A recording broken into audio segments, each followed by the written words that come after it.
Cafon. On croyait qu'il était dérangé. Uniquement parce qu'il dérangeait.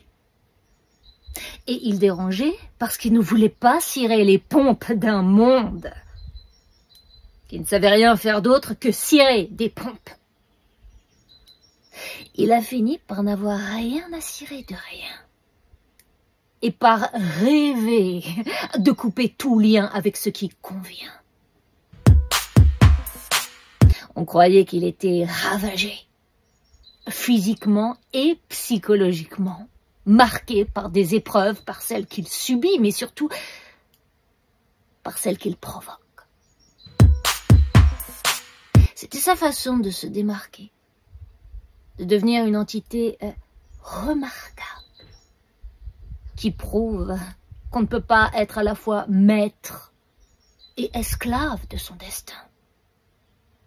Sauf si on fait le malin. Et c'est ce qu'il a fait. On croyait qu'il était un mouton enragé qui empêchait tout le troupeau de brouter en paix, alors qu'en réalité, il ne faisait que nous attester que la raison est la moins inviolable des prisons et la plus invivable des maisons. On croyait qu'il était engagé corps et âme pour une cause qui le dépassait, mais dont il ne pouvait pas se passer. Il l'appelait justice. Il voulait la rendre à la vertu, mais il voulait aussi la rendre au vice.